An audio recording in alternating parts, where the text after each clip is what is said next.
5-7 page दे दिए उसको last में। उसमें पूरा बताया गया कि क्या क्या बातें हुई थी उनकी आपस में।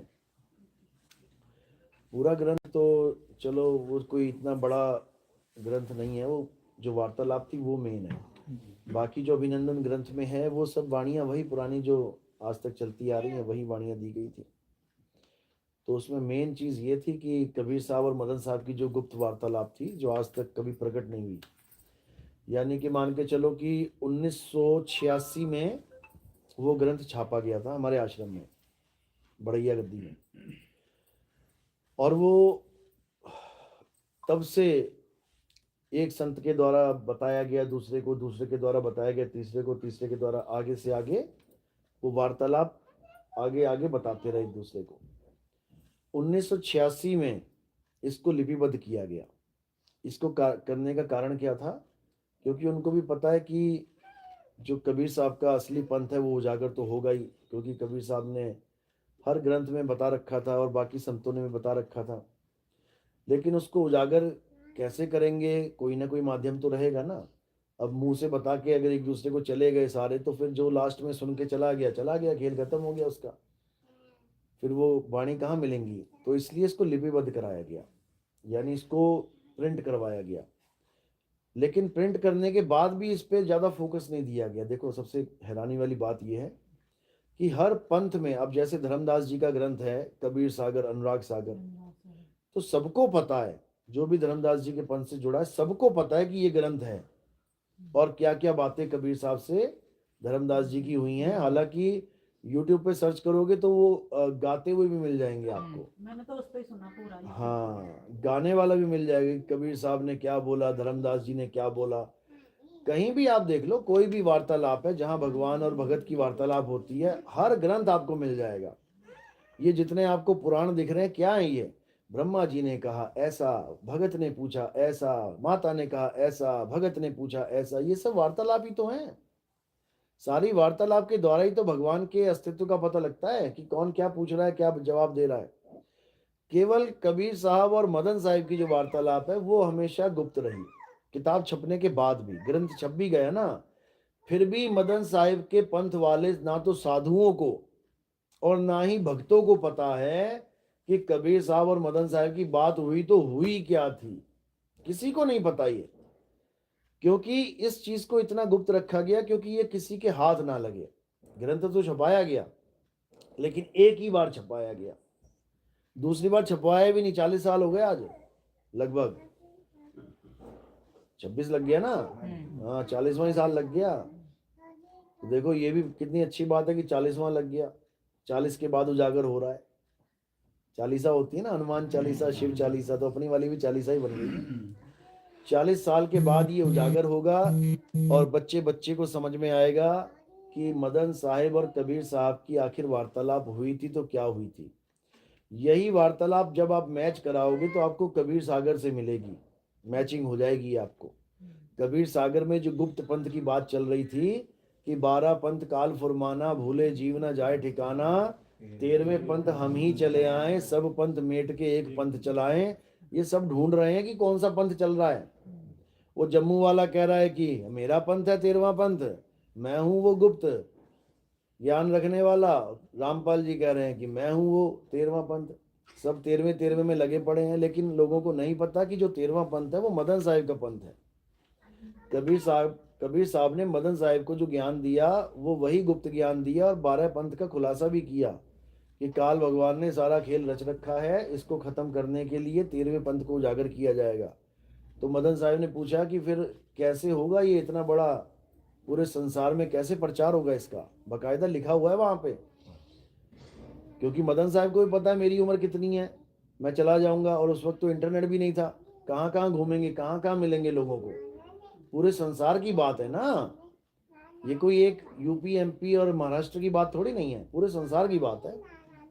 तो उस ज्ञान को पूरे संसार में फैलाने के लिए वो समय उचित नहीं था, इसलिए क्या किया, इसको हाइड कर दिया, छुपा दिया गया इस ज्ञान को। और उजागर करने का समय कब दिया गया? अब क्यों? क्योंकि अब इंटरनेट है, आप पूरे दुनिया में बिना गए अपनी बात दुनिया तक पहुंचा सकते हो। इतना बड़ा मालिक का जो है वरदान है कि आपकी एक बात बिना आपके कमरे से बाहर निकले पूरी दुनिया में आपको देखते हुए भी सुन सकते हैं लोग, सोचो।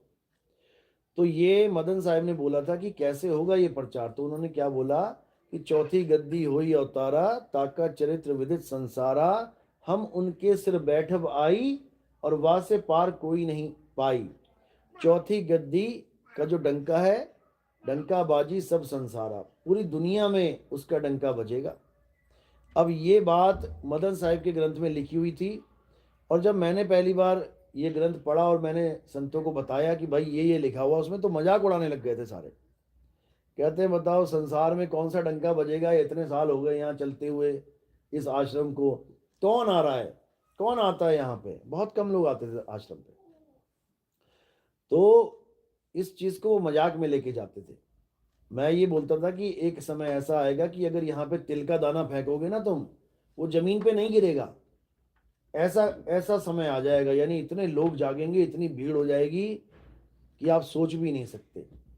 लेकिन उसका मजाक उड़ाया गया, उन्होंने मजाक उड़ाया, ये बकवास करता है। जबकि मैं अपनी तरफ से नहीं बोल रहा था, मैं दिखा दिखा के बोलता था कि भैया तुम्हारे ही ग्रंथ में ये लिखा हुआ है। उनको वो भी समझ में नहीं आया, क्योंकि वो चीज़ें उनके लिए लिखी नहीं गई थी, वो कैसे समझेंगे। लेकिन जब मेरा फोकस उसी चीज़ पे था कि भाई ये अगर लिखा है तो इसका मतलब ये लिखा है, तो ऐसे ही नहीं लिखा है। जो परमात्मा आप मानते हो कि हमारे गुरुजी को परमात्मा आके मिल रहे हैं, तो कम से कम उनकी बात पे तो विश्वास कर दो भाई।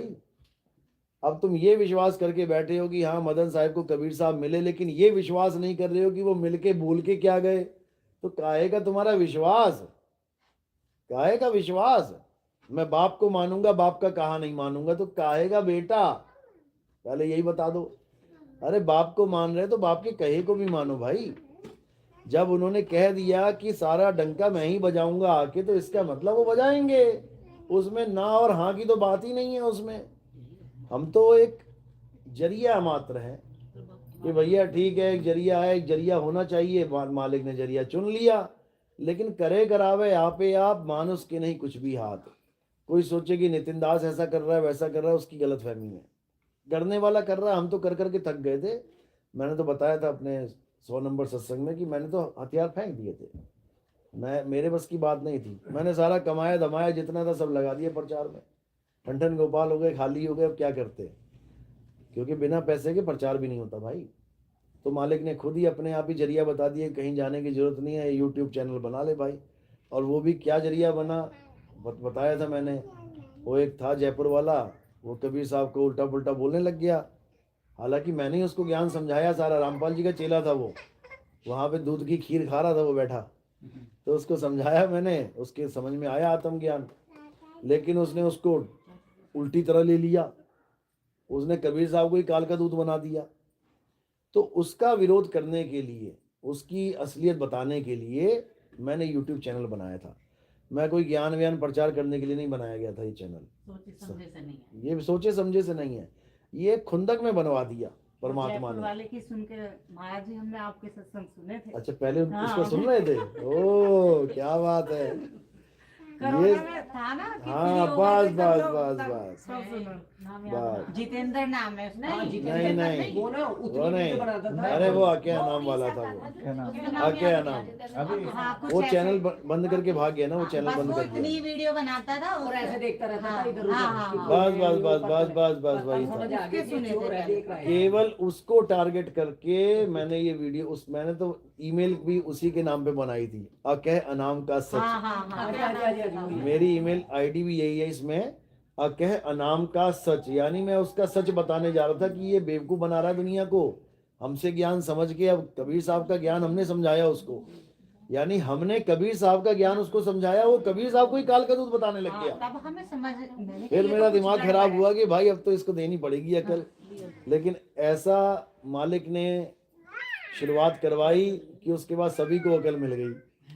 ऐसा कोई पंथ नहीं है जिस पंथ का भगत हमारे पास आके बैठा नहीं है, ऐसा कोई पंथ नहीं है। हर पंथ का, यहाँ तक कि ब्राह्मण भी, वैष्णव पंथ भी, राधा स्वामी, निरंकारी, धन धन सतगुरु, जय गुरुदेव, रामपाल जी, मतलब कोई पंथ ऐसा बचा ही नहीं है जो हमारे पास आके नहीं बैठा है जी और नहीं जगा।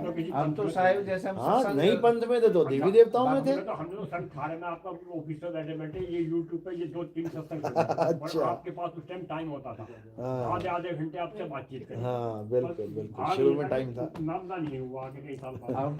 अब तो साहिब किसी का भी सत्संग सुन लें, भगते भगते वो उसमें जो त्रुटि है ना हाँ, हमें एक मिनट में पकड़ ये लो। मतलब हाँ?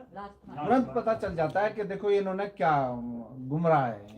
देखो जी, परख आ गई ना, जब आपको परख आ जाती है उसके बाद आप असत्य नहीं स्वीकार कर सकते, उसी वक्त पकड़ लोगे, क्योंकि पारखी बना दिया ना गुरु ने। बिल्कुल जरा सा पॉइंट भी होता है ना साहिब, वही समझ उसी वक्त पता लग जाएगा कि क्या गड़बड़ कर रहा है, क्योंकि पता लग गया ना कि सत्य क्या है। सत्य के अलावा कुछ भी आपके सामने आ गया असत्य है, सिंपल सी बात है, हैं? रसगुल्ला है, हाँ, चाय है, ये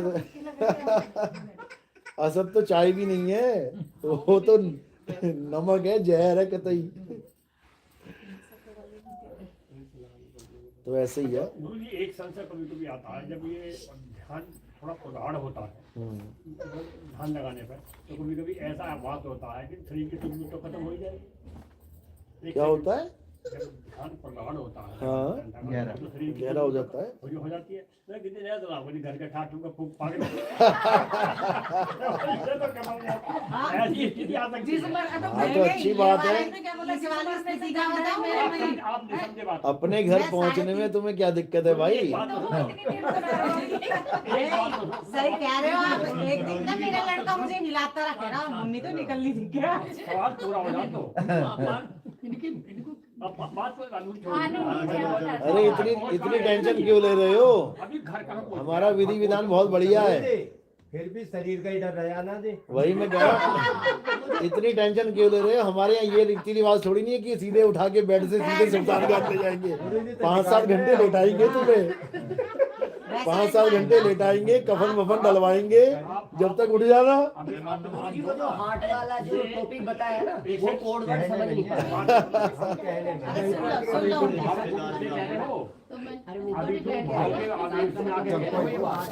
अभी प्रैक्टिकल बात नहीं समझ रहे तुम। जब आप गुरु जी का प्रोग्राम सुन लेंगे तन मन से, ये फिर शरीर का खत्म हो जाएगा। सुन तो लो और बात सुन लो। मेरा मतलब ये है, भक्ति करना चाहते हैं। हाँ। अब ये आधी अधूरी भक्ति भी भूख भाग दिए था करके। अरे तो वही मैं कह रहा हूँ कि फूकने को ये थोड़ी नहीं कि बेड से उठा के सीधे शमशान घाट ले जाएंगे। पहले तुम्हें लेटाएंगे, कफन वफन डलवाएंगे, 6-7 घंटा रोएंगे धोएंगे, 2-4 छाती पीटेगी आके, उठ जाना। इतने में भैया मरा नहीं हूँ। ना, फिर निलाएंगे ठंडे पानी से। फिर खुल जाएगी, चिंता ना करो। हो सकता है साहब वो बर्फ इसीलिए लगा दे जल्दी। गुरुजी समाधि नहीं खुली फिर भी तो। अजी हाँ, अरे भाई, ये वो समाधियाँ थोड़ी नहीं है। अब मुझे लग रहा है कंफ्यूज नहीं खुली तो तुम फिर उसमें पहुंच जाओगे ना, जिस चीज के लिए भक्ति कर रहे हो। फिर वो पंजाब वाला हाल कर देंगे। पंजाब में गुरुजी बैठा रखा है फ्रिज में, कहते समाधि में लीन है। बताओ, नहीं गुरुजी अगर वहाँ मतलब कि गुरु लोग क्या फ्रिज में बैठ के समाधि में लेते थे क्या? गुरु जी ने तो आपने तो बता रखा गुरु जी ने आप मतलब खुले आप, ये तो मौके की बात है जी। उसकी आवश्यकता क्या है? हाँ, वो तो मौके की बात है। नहीं भाई, तुम तो अभी अपने शरीर को लेकर परेशान हो। नहीं एक बार रजनीश साहब ने अपना एक दृष्टांत दिया हुआ है। हाँ, मैं गिर पेड़ के गया ऊपर वहाँ से। बैठे थे, नीचे मतलब जब गिर गए थे वो, तो उसने जो लिंग दिखाया है उन्होंने आत्मा के साथ, और वो किसी ने हाथ सूक्ष्म लगाया तो एकदम चेतना जागृत हो गई। वो सूक्ष्म शरीर का खेल था, वो समझ नहीं पाए। असल में ओशो का जो ज्ञान है ना, जी साहब, ओशो का जो ज्ञान है वो उन्होंने अपनी तरफ से तो बहुत अच्छा समझाने की कोशिश की, लेकिन लोग, और मैं पेड़ पे बैठा हुआ था, अब अपना शरीर नीचे गिर गया, वो अपने शरीर को देख था, अब अपना शरीर नीचे गिर गया, वो अपने शरीर को देख रहे हैं। जब वो अपने शरीर को देख रहे हैं तो इसका मतलब आत्मज्ञान, ऊर्जा जो वो तो सबने बोला है, ओशो ने क्या अकेले बोला? कहा उन्होंने कि एक आवाज ऐसी है जो शरीर में खुद कुदरती हो रही है, किसी के चाहने से नहीं हो रही है। अनहदनाद की बात की है उन्होंने अनहद की बात करी है। हाँ, उन्होंने अनहद, देखो पहली बात समझ लो, ओशो कोई छोटी मोटी हस्ती नहीं है। ओशो क्या है? ओशो 1.5 लाख किताबों को पढ़ने वाला विद्यार्थी है, ज्ञानी तो था वो। ज्ञानी है वो। यानी वो ये कहता था कि अगर तुम किसी भी जंग में जाना चाहते हो तो सबसे पहले दो चीजों का ध्यान रखो, सामने वाले के पास हथियार कौन सा है और तुम्हारे पास कौन सा है। सामने वाले के पास है AK-47, सुनो आप फोन सुनो लेके आना है अच्छा अच्छा टाइम हो गया। सामने वाले के पास है AK-47 कान से लगा के और तुम लेके जा रहे हो हेलो? देसी तमंचा, और तुम मारे जाओगे पक्का। आवाज नहीं आ रही है। हेलो तुम जब तक लोड करोगे इतने में 56 गोलियां निकाल देगा, वो 47 गोलियां निकाल देगा। तो इसी प्रकार ओशो ने क्या किया, उसको पता है कि मेरा कैरियर किसमें है, मेरा करियर ज्ञान में है। वो ज्ञान में ही अपना करियर ढूंढ रहे थे, PhD कर रहे थे ना वो। तो जब ज्ञानी बंदा होता है तो उसका हथियार क्या होता है, ज्ञानी का हथियार क्या होता है, ज्ञान। उसका हथियार ज्ञान है। और ज्ञान उस वक्त कहाँ से मिलता था, दो ही जगह थी केवल, या तो किसी ज्ञानी पुरुष से या फिर किताबों से, तीसरा कोई स्रोत था ही नहीं। तो उन्होंने क्या किया, ज्ञानी पुरुष के पास तो वो जल्दी गए ही नहीं कभी, क्योंकि वहां पे चेला बन के बैठना पड़ेगा।